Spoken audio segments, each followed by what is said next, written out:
बोले सदी मातनी जय। आरती बंधुओं, आप सबको कहने में बड़ी प्रसन्नता हो रही है।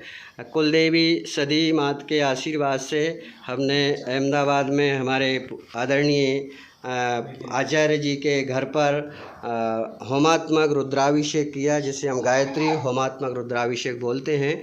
गायत्री सद्बुद्धि की देवी है। व्यवस्थाएं, साधन सुविधाएं परमात्मा ने जो दी हैं उनका हम जीवन में सदुपयोग कर सकें और उन अपने से बचे हुए संसाधनों को परोपकार में लगाकर हम धर्म को जिंदा रख सकें और परोपकार कर सकें। परोपकार करने के लिए मनुष्य का जीवन मिला हुआ है। भगवान ने 83,99,909 योनियाँ बनाई, उनमें सबसे श्रेष्ठ माना गया है मनुष्य को, और मनुष्य को अपना प्रतिनिधि माना गया है। और जिन्हें हम बुद्धिजीवी कहते हैं उन्हें हम ब्राह्मण देव कहते हैं। कहते सर्वेभ्यो देवेभ्यो सर्वेभ्यो ब्राह्मणेभ्यो नमः।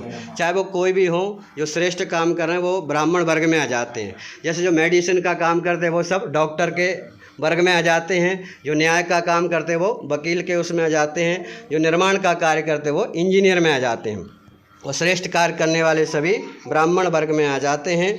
तो ब्राह्मण को भगवान ने अपना प्रतिनिधि माना कि वो सत्कर्म करेगा और कराता रहेगा। इसी भावना से शिव समाधि में लीन हो गए और भगवान विष्णु शेष शैया पर माँ गायत्री का जप करने लगे। ब्रह्मा जी भी अपनी साधना में लीन हो गए। मैंने मनुष्य को बना दिया, मनुष्य सारी जिम्मेदारियाँ सौंप लेगा, स्वीकार कर लेगा और सबको क्या दे दी? गायत्री। गायत्री का जाप करेगा ब्राह्मण तो उसके अंदर सद्बुद्धि बनी रहेगी और सद्बुद्धि के माध्यम से वो दूसरों का कल्याण करेगा और अपना कल्याण भी करेगा। लेकिन समय अनुसार गायत्री को भूलते चले गए और सारे दुनिया में समाज में दुर्बुद्धि का छा गई। तो दुर्बुद्धि के कारण बहुत सारे समाज में अराजकता फैल गई है, अनैतिक कार्य होने लगे हैं और इसके कारण समाज का संतुलन बिगड़ गया। फिर से युग के विश्वामित्र पंडित श्री राम शर्माचार्य ने कठिन तप करके सुरसरी माँ भगवती गायत्री को धरती पर लाए और ब्राह्मणों के साथ साथ जन समुदाय के लिए भी गायत्री दी, ताकि सब लोग के अंदर सद्बुद्धि का संचार हो सके और सभी लोग मिलकर के सत्कर्म करें और देश को, राष्ट्र को, संस्कृति को समर्थ बनाएं। इसका महानुष्ठान चल रहा है गुरुदेव के द्वारा, जिसके द्वारा पूरे विश्व में गायत्री परिवार के द्वारा जाप चलाया जा रहा है कि धरती पर सतयुग की वापसी के लिए। अच्छे इंसानों की जो लेवल ज़्यादा बढ़ जाता है वो सतयुग हो जाता है, और जहाँ बुरे इंसानों की मात्रा अधिक हो जाती है, अच्छे इंसान 10% बचते हैं तो कलयुग आ जाता है। तो फिर से सतयुग की वापसी हो रही इस महाशक्ति के माध्यम से, गायत्री शक्ति के माध्यम से।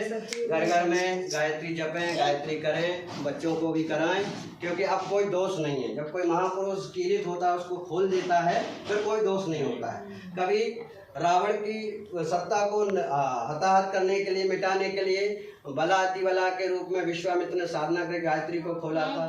वशिष्ठ जी ने गायत्री को खोला था। इस दुनिया को रचने के लिए गायत्री की चाबी लेकर के तो ब्रह्मा जी ने खोला था। अब कलयुग के मानवों के कल्याण के लिए श्री राम शर्मा आचार्य ने उसको कीलित था, वो खोल दिया, सबके लिए अनिवार्य हो गया। अब कोई दोष नहीं है। जोर से बोले, धीरे बोले, बच्चे बोले, महिलाएं बोले, पुरुष बोले, कोई भी बोले, आप कोई बाधा नहीं, कोई शंका ना करे।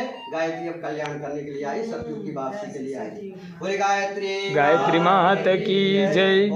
ओम नमः पार्वती पते हर हर महादेव हर।